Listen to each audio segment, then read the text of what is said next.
کہ اگر یہاں سے کوئی تھریٹ ہوا تو پھر ہم خود یہاں پر بیٹھے ہوں گے. اچھا, تو وہاں سے یہ اٹیک ہونا ہے تو بھائی آلریڈی جب لیبنان سے اتنا بڑا محاذ کھلا ہوا ہے, اگر آپ کے یہ والے بارڈرز کے اوپر محاذ کھل گیا اور یہاں سے جنگجو داخل ہونا شروع ہو گئے, اور ابھی میں آگے چل کر آپ کو بتاتا ہوں کہ جارڈن کے حوالے سے بھی الرٹ جاری ہوا ہے کہ وہاں سے بھی جنگجو داخل ہو سکتے ہیں, تو اس لیے اسرائیل کو یہ سب سے بڑا دھچکا ہے کہ یہ تو وہ سائیڈ ہے جس کے اوپر وہ ایکسپیکٹ بھی نہیں کر رہے تھے کہ یہاں سے کچھ ہو سکتا ہے.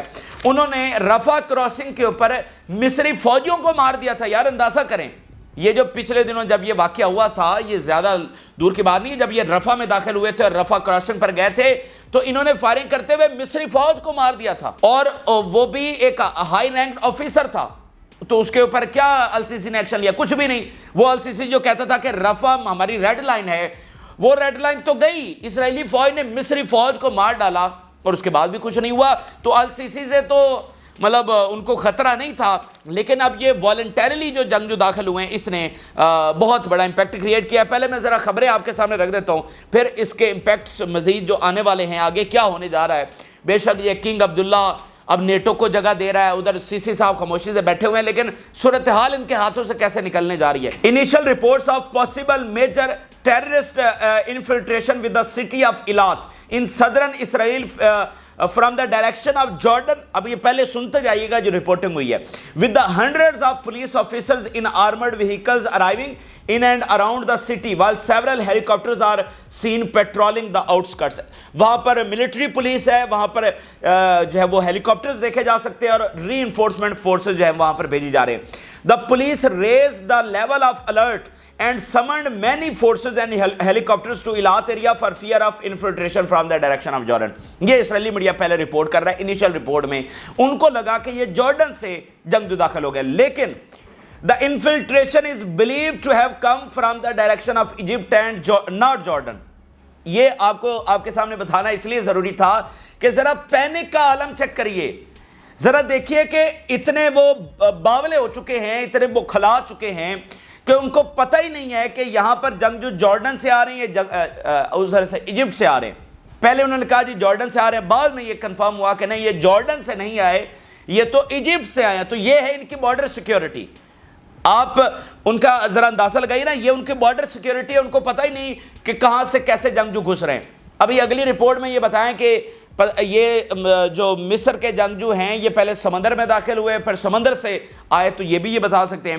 بہرحال اسرائیلی جو ٹائمز آف اسرائیل سب سے بڑا media, police block roads leading into Eilat to investigate possible security incident. تو یہ پہلے میں آپ کے سامنے ثبوت رکھ رہا ہوں کہ یہ واقعہ ہوا, کیونکہ یہ ماننا مشکل ہو جاتا ہے نا کہ جب ایجپٹ سے کوئی واقعہ ہو یا جارڈن سے ہو. لیبنان کا تو ماننے میں آتا ہے کہ وہ تو غیرت مند فورسز وہاں پر کھڑی ہیں, لیکن ادھر والے بارڈرز کے اوپر اگر کوئی واقعہ ہو تو ڈاؤٹ ہوتا ہے. تو اس لیے پہلے ثبوت سامنے رکھنا بہت ضروری ہے. مریب آن لائن ان کا ایک دوسرا بڑا media, fearing a security incident in Eilat, alertness was raised in the western border areas. یعنی انہوں نے دونوں جو بارڈر ہیں ان کے اوپر الرٹ بڑھا دیا ہے. Hotels in the southern Israeli city of Eilat are telling guests to avoid leaving and to remain on hotels ground until further notice. Hotels میں ہر جگہ پر انہوں نے سیٹلمنٹس کے اندر یہ آرڈر دیا ہے کہ کوئی بھی باہر نہ نکلے until further notice. Israeli media, closure of highway between Egypt and Eilat, وہ جو ایک بڑا ہائی وے ہے اس کو بند کر دیا گیا ہے. تو یہ اس وقت جو ہے وہ انہوں نے کنفرم کیا کہ یہ واقعہ ہوا ہے, ایسے ویسے یہ چیزیں وہاں پر ہوئی ہیں. اور ساتھ انہوں نے جارڈن کے حوالے سے بھی الرٹ جاری کیا ہے. آپ کو یاد ہوگا کہ المواسی پر جب حملہ ہوا تو ان کے ڈیفنس منسٹر نے تمام بارڈرز کے اوپر الرٹ جاری کیا کہ کسی بھی بارڈر سے کوئی بھی بڑا واقعہ ہو سکتا ہے. اور آپ دیکھ لیجئے کہ پچھلے 48 گھنٹوں میں تمام بارڈرز کے اوپر واقعات ہو گئے, یعنی میڈیٹرینین سی والے سائڈ پہ بھی حملہ ہو گیا ہے, اور ادھر مصر والے بارڈر, لیبنان والا بارڈر اور شام والا بارڈر, تمام کے اوپر واقعات ہوئے ہیں جو اس نے الرٹ جاری کیا تھا. تو مواسی کے اٹیک کے بعد تمام اطراف سے اسرائیل پر حملے ہوئے ہیں, اور جارڈن سے انہوں نے اسی طرح کے واقعے کے حوالے سے مزید الرٹ جاری کر دیا کہ جیسے ایجپٹ سے جنگجو آئے ہیں تو جارڈن سے بھی جنگجو آ سکتے ہیں. تو دیکھیں بات سادہ سی یہ کہ ہم نے دیکھ لیا سی سی میں تو وہ نہیں ہے کہ جسارت وہ کر سکے, نہ ہی کنگ عبداللہ. اب جب سے اس نے نیٹو کو سرزمین دیا اس کے بعد تو قصہ ہی ختم ہو گیا نا کہ جارڈن کوئی اسرائیل کے خلاف ایکشن لے گا. لیکن اس کا آج دوسرا رخ آپ دیکھ لیجئے. اس میں اب کوئی پریڈکشن والی بات تو نہیں ہے. اگر ہم یہ پریڈکٹ کرتے کہ اچھا کل کو ایسا ہو سکتا ہے تو وہ تو بات چلی گئی نا. اب تو آپ کے سامنے واقعہ ہو گیا. تو اب آپ کو یہ سمجھنا ہے کہ یہ جو سوچ کر بیٹھے ہوئے نا جارڈن اور مصر کی حکومتیں کہ مطلب کچھ نہیں ہوگا اور معاملات اس طرح سے چلتے رہیں گے، ان کے ہتھے پلے کچھ بھی نہیں آنا. آپ دیکھیے لوگوں کا غصہ کس لیول کے اوپر پہنچ گیا ہے. ٹھیک ہے، اب یہ لوگ وہاں سے اٹھ کر اپنے طور پر، یہ نیشنل آرمیز نے نہیں کیا، یہ نہ ایجپٹ کی نیشنل آرمی نہ جارڈن، یہ لوگوں کا غصہ ہے جو اب ناقابل برداشت ہو چکا ہے. ویسٹ کے لوگ احساس ندامت اور احساس شرمندگی میں ہیں کہ کیا ہو رہا ہے، تو مصر اور جارڈن کے لوگ کس قدر احساس شرمندگی اور احساس گناہ کے اندر ہوں گے کہ ہماری آنکھوں کے سامنے کیا ہو رہا ہے، ہماری حکومتیں کچھ نہیں کر پا رہی. تو یہ غصہ ہے.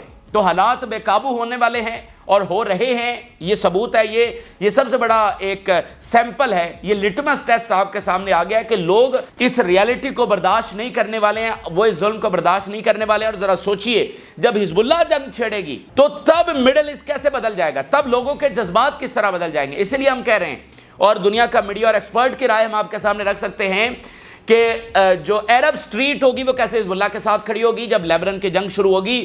مڈل ایسٹ کے اچانک سے صورتحال بدل جائے گی، لشکر کے لشکر حزب اللہ کے لیے روانہ ہوں گے، لیبنان جنگ کے لیے روانہ ہوں گے.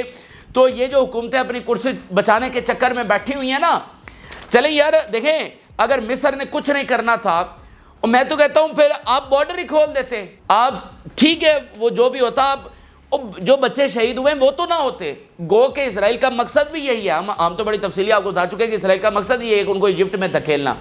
لیکن بات یہ ہے کہ آپ کا کردار کیا ہے، آپ کا کردار. آپ نہ تو اسرائیل پر دباؤ ڈال سکے، چلو پھر آپ یہی کرتے کہ بارڈر کھول دیتے، اور یار کم سے کم ان کی زندگیاں تو بچتی. کیا اس مقدس زمین کا صرف ٹھیکہ انہوں نے اٹھایا ہوا ہے؟ پھر چلیں آپ یہ تو کام کر دیتے، کیا بارڈر کھول دیتے، وہ ان نہتے بچوں اور عورتوں کی زندگیاں تو بچتی جو اتنے لاکھ شہادتیں ہو گئی ہیں. نہ آپ دباؤ ڈال سکے، نہ آپ ان سے جنگ کر سکے، نہ آپ نے فلسطینیوں. یار آپ اندازہ کریں کہ فلسطینی بچے، وہ جو مصر کا بارڈر ہے اس کے اوپر ان کی چیخیں ہیں، اور وہ چیخیں دیوار کی دوسری طرف کھڑی مصری فوج سن رہی ہے. تو آپ اس ظلم کو کس طرح سے بیان کریں گے؟ تو آپ کھول دیتے پھر بارڈر. وہ جو بیچارے کہاں سے چلے اور آپ کے دہلیز کے اوپر آ کر وہ چیخیں مار رہے ہیں، تو آپ کھول دیتے. آپ نے اگر نہ دباؤ ڈالنا تھا، نہ ان سے جنگ کرنی تھی، نہ کوئی بات ان سے منوانی تھی، تو چلو پھر یہ کر ہی دیتے. پھر ٹھیک ہے لے جاتا اسرائیل غزہ، پھر دیکھی جاتی اس ظلم سے تو وہ بچتے. لیکن آپ نے تینوں میں سے کوئی بھی کام نہیں کیا. تو یہ صورتحال جو ہے نا کسی کے قابو میں نہیں رہے گی. ٹھیک ہے، یہ جو سوچ کر جو منصوبے ان کے بنے ہوئے ہیں یہ چلنے والا معاملہ نہیں ہے. تو بہرحال اب مزید اس کے اوپر کیا رپورٹ سامنے آتی، کیونکہ یہ تو طے ہے کہ اسرائیلی میڈیا سارا نہیں بتائے گا. اتنی بڑی چیز کو وہ خود سارا بتا دے کہ اچھا وہ جنگجو گھسے انہوں نے کیا کیا. یہ تو پھر آہستہ آہستہ مختلف ذرائع سے خبریں آئیں گی کہ بھائی اب یہ کیا. تو مزید دیکھتے ہیں کہ اس کے اوپر رپورٹ کیا آتی ہے، لیکن ثبوت آپ کے سامنے ہے کہ یہی کچھ آگے ہونے جا رہا ہے. اب اگلی جو خبر ہے وہ بھی بہت بڑی خبر ہے. یمن اور عراق کی جانب سے جوائنٹ آپریشن کیے گئے ہیں. یہ المواسی کے بعد پہلا جوائنٹ آپریشن ہے. دونوں کی جانب سے یہ اناؤنس کیا گیا ہے کہ ہم اب جوائنٹ آپریشنز میں بھی ایسکیلیشن کرنے جا رہے ہیں، یعنی فردن بھی ان کے حملے ایسکلیٹ ہوئے ہیں. عراق نے بھی کچھ گھنٹے پہلے حملہ کیا. کل یمن کی جانب سے جو ہے وہ اسرائیل کی ٹیریٹری کے اندر حملہ کیا گیا. لیکن آپ وہ کہہ رہے ہیں کہ ہم جوائنٹ آپریشن میں بھی ایسکلیشن کرنے جا رہے ہیں. تو جو بڑے واقعات ہوئے ہیں یہ اب میں آپ کے سامنے رکھنے جا رہا ہوں. یمنی اسپوکس پرسن بتا رہے ہیں the first operation, basically 3 operation اس وقت ہوئے ہیں. We carried out 3 specific operations in the Red Sea and Mediterranean Bahrain in response to the Israelis enemy massacre in Al-Mawasi in Khan Yunis. بالکل یہ اس کے رسپانس میں جو وہاں پر جس کے اوپر دنیا نے کوئی رسپانس نہیں کیا. دنیا خواب غفلت میں سوئی. ٹھیک ہے، ہمارے اپنے سرکردہ لیڈر ممالک نے صرف مذمتی بیانات دیے، اور وہ بھی روایتی مذمتی بیانات. یہ نہیں کہا کہ اس کے کانسیکوینسز بھگتنے پڑیں گے فلاں ڈھمکا، یہ بھی نہیں کہا. صرف یہی کہا کہ ہم مذمت کرتے ہیں. تو پھر ایکسس آف ریزسٹنس کیا کرے جب وہ یہ سارا دیکھ رہی ہے، اتنی بے رحمی اور اتنا انجسٹس. تو انہوں نے اپنے طور پر جو ہوتا ہے وہ کرنے کا فیصلہ کیا ہے. تو یہ المواسی کے جواب میں یہ سارے حملے ہو رہے ہیں. Yemeni armed forces the first operation targeted the Bentley ship in the Red Sea with a number of boats, drones and ballistic missiles. اس میں جو ان کی روبوٹ بوٹس ہیں وہ بھی استعمال ہوئی ہیں، اور بلسٹک اور ڈرون میزائلز بھی اس میں استعمال ہوئے ہیں. پھر the second operation targeted the چلوس Lion oil ship in the Red Sea with a drone boat and hit was accurate and direct. جو ایک دوسرا جہاز ہے اس کو ناظرین نشانہ بنایا گیا ہے، اور اس کے لیے بھی ڈرون بوٹس استعمال ہوئی ہیں، اور اس میں صرف ڈرون بوٹ استعمال ہوئی, اس میں وہ بلسٹک میزائل اور ڈرونز استعمال نہیں ہوئے, صرف ڈرون بوٹ انہوں نے لانچ کی اور ڈائریکٹلی جا کر وہ ٹکرائی.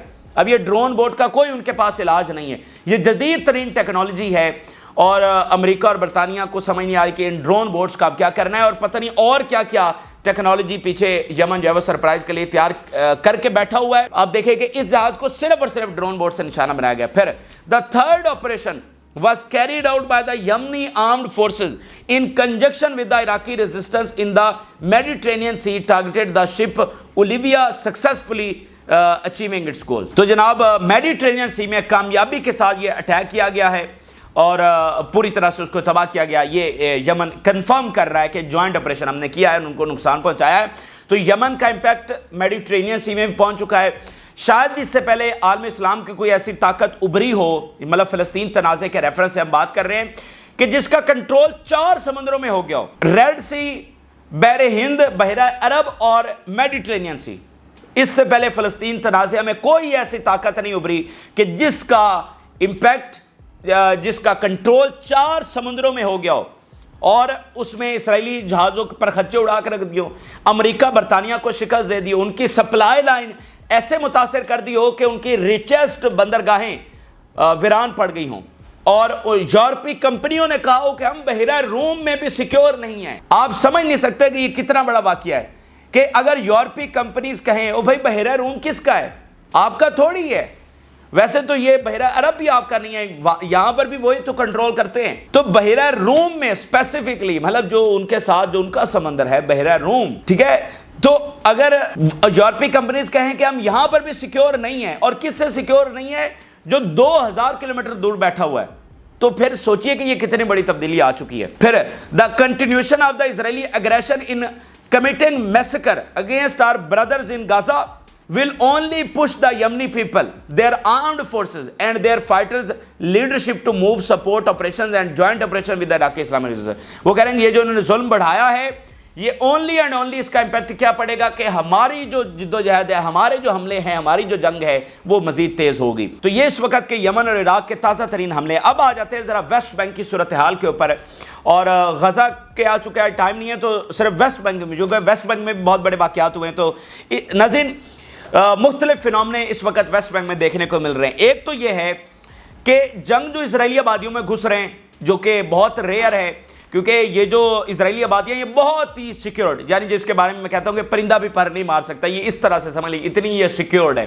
فلسطینیوں کو تو یہاں سے گزرنے ہی نہیں دیا جاتا, ٹھیک ہے, تو اتنی یہ سیکیورڈ ہے. تو جنگجوؤں کا ان کی سیٹلمنٹس کے اندر گھسنا, ان کے آبادیوں میں گھسنا بہت بڑی چیز. دوسرا واقعہ یہ ہو رہا ہے جو آج رپورٹ ہوئے ہیں کہ اسرائیلی آرمی کی جانب سے اپنے لوگوں کو مارا گیا, اپنے سیٹلرز کو ایک جگہ پر فائرنگ کی, دوسری جگہ پر جو ہے وہ اپنے فوجیوں کے اوپر فائرنگ کر دی, اور سمجھا یہ کہ یہ جناب فلسطینی ہیں. ٹھیک ہے, ذرا پہلے اس کا ثبوت دیکھیے. اسرائیلی media, 3 Israelis were injured by army gunfire after they were mistakenly identified as suspects near the Fox checkpoint near the بیت ایال settlement. اب یہ جو بیت ایال settlement ہے ناظرین, یہ یروشلم کے اندر ہے, یہ نارتھ ہلز جو ہیں یروشلم کی, وہاں پر یہ سیٹلمنٹ ہے, اور وہاں پر یہ واقعہ ہوا ہے. تو ایک واقعہ کہاں پر ہوا, یروشلم کے اندر. انہوں نے سوچا کہ یہ فلسطینی جنگجو آ رہے ہیں, کیونکہ یروشلم میں بھی تو 2 دن پہلے واقعہ ہوا ہے نا, تو انہوں نے سمجھا کہ یہ فلسطینی جنگ, تو انہوں نے فائر کر دیا. بعد میں پتہ چلا کہ یہ تو ان کے اپنے ہیں. پھر ناظرین جو دوسرا واقعہ ہوا ہے یہ رام اللہ میں ہوا ہے, یعنی ویسٹ بینک میں رام اللہ, اور رام اللہ وہ شہر ہے جہاں پر فلسطینی اتھارٹی بیٹھتی ہے. After a mistake in diagnosis, our forces opened fire on a car near Ramallah, which turned out to contain soldiers.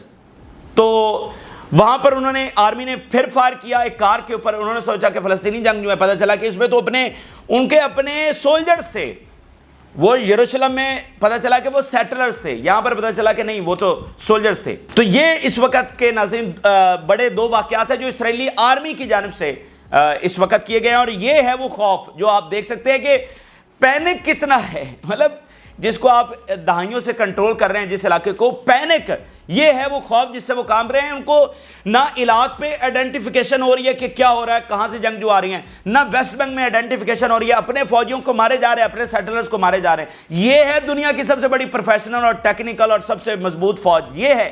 اور غزہ میں دیکھیے فرینڈلی فائر سے انہوں نے پتہ نہیں کتنے ہم نے فوجی مارے اور زخمی کیے، فرینڈلی فائر سے کتنی بار انہوں نے اپنی سپلائی لائن پہ حملہ کیا، کتنی بار بلڈنگز پہ حملہ کیا، اندر ان کے اپنے فوجی تھے، ٹھیک ہے. تو یہ ان کی اصلیت اور ان کی طاقت جو ہے وہ سامنے آ رہی ہے، ان کا خوف، ٹھیک ہے، وہ ویسٹ بینک میں بھی اپنے فوجیوں کو جو ہے وہ نہیں کر پا رہے. اچھا اس کے علاوہ جو فلسطینی کر رہے ہیں، فلسطینی جنگجو ان کے اندر وہ گھس کر ان کی آبادیوں میں، ذرا دیکھیے 3 believed to be settlers were injured in a shooting near شویری Shamoon settlement in the Nablus district. اب یہ نیبلس ایک سٹی بھی ہے اور وہیں پر ایک نیبلس ڈسٹرکٹ بھی ہے، اسی سٹی کے اندر ایک ڈسٹرکٹ کا نام نیبلس ہے. تو وہاں پر یہ واقعہ ہوا ہے کہ ایک سیٹلمنٹ کے اندر 3 اسرائیلی سیٹلرز کو جو ہے وہ زخمی کیا گیا ہے. The Israeli army closes the Deir Sharif checkpoint near Nablus after gunfire in which 3 believed to be settlers were wounded. اس کے بعد انہوں نے وہ پورا ایریا کلوز کر دیا ہے. اچھا اس کے علاوہ ناظرین 2 مزید واقعات ہوئے ہیں وہ اس طرح سے کہ ایک گاؤں میں حسب معمول جو اسرائیلی سیٹلرز ہیں وہ گئے ہیں بدماشی جھاڑنے، وہاں پر ان کے مال مویشیوں کو اٹھانے، وہاں پر ان کی زمین چھیننے، ان کے گھر گرانے، جیسے یہ اب یہ اس وقت فل سکیل جنگ آپ ویسٹ بینک میں سمجھیے اس انداز سے کہ اسرائیلی جو سیٹلرز ہیں with the help of police and army وہ پوری شدت کے ساتھ فلسطینیوں کو وہاں سے بے دخل کرنے میں لگے ہوئے، ان کے گھر چھیننے میں اور ان کے مال مویشی ایسٹ چھیننے میں، ان کی زمینیں چھیننے میں، پوری فل سکیل طریقے سے ایک ایک گاؤں ایک ایک علاقے میں وہ گزرے. تو ایک گاؤں میں جناب یہ جاتے ہیں سیٹلرز، تو وہاں پر جناب ان کے اوپر آگے سے حملہ ہو جاتا ہے اور وہاں پر جو ہے وہ 3 سیٹلرز جو ہیں 3 سے 4 وہ مارے گئے اور زخمی ہوئے، اور اس کے بعد جناب اس پورے گاؤں کو گھیر لیا گیا ہے. صحیح ہے. اب یہ ان کی بدماشی اس طرح سے چیلنج ہو رہی ہے کہ پہلے یہ چونکہ فلسطینیوں کے پاس تو اسلحہ نہیں ہے تو یہ جو مرضی کر لیں، فوج بھی ان کے پاس، آرمی بھی کنٹرول سارا ان کا، لیکن اب یہ جو اسلحہ ان کے پاس آ گیا، اسرائیلی سیٹلرز تو اسی میں جا رہے ہیں کہ بھائی ان کے پاس کیا ہوگا، لیکن جب اندر سے انہوں نے فائرنگ شروع کر دی ہے تو یہ بہت بڑا واقعہ. پھر جو دوسرا واقعہ ہوا ہے ذرا دیکھیے، Israeli police soldier was injured after a stabbing attack in the Al Bireh area near Ramallah. Ramallah میں فلسطینی جنگجو نے چاقو کے ساتھ ایک اسرائیلی پولیس سولجر کے اوپر حملہ کیا. اندازہ کریں، یعنی کہ ان کے پاس اسلحہ نہیں ہے تو وہ چاقو چھریوں کے ساتھ ریزسٹ کر رہے ہیں. دنیا میں کبھی آپ نے کوئی اس طرح کی ریزسٹنس دیکھی ہے؟ تو یہ صرف اور صرف اس وقت فلسطینی کر رہے ہیں. مجھے بتائیے 100 سال میں جس ریزسٹنس کو ختم نہیں کیا جا سکا اور آج 100 سال کے بعد وہ چاقو چھریوں سے بھی لڑ رہے ہیں، آپ ان کو ختم کر سکتے ہیں؟ کیا فلسطین کاز کو ختم کیا جا سکتا ہے؟ تو فلسطین کاز کو ختم نہیں کیا جا سکتا بلکہ قبضے کو ختم ہونا ہوگا. اور یہ بات بھی طے ہے کہ یہ قبضہ آسانی سے بھی ختم نہیں ہوگا. یہ بات بھی طے ہے کہ اس آزادی کے درمیان ایک بہت بڑی جنگ بھی دنیا کا ویٹ کر رہی ہے اور اس کی ذمہ دار سب ہیں، کیونکہ وہ اسرائیل کو کسی terms and conditions and rules and regulations and international law کسی چیز کے اوپر نہیں لے کر آ سکے. تو جب آپ اتنا ڈس آرڈر پیدا کر دیتے ہیں دنیا میں تو پھر اس کا نتیجہ یہی نکلتا ہے جو آگے ہونے جا رہا ہے. یہ اس وقت کے اہم ترین اور تازہ ترین حقائق ہیں جو آپ کے ساتھ شیئر کیا. اپنی رائے ضرور آگاہ کریں. جن لوگوں نے چینل کو سبسکرائب نہیں کیا ان سے ریکویسٹ کریں گے کہ چینل کو ضرور سبسکرائب کر لیں تاکہ ہر آنے والی ویڈیو آپ تک پہنچ سکے. اجازت دیجیے، اللہ حافظ.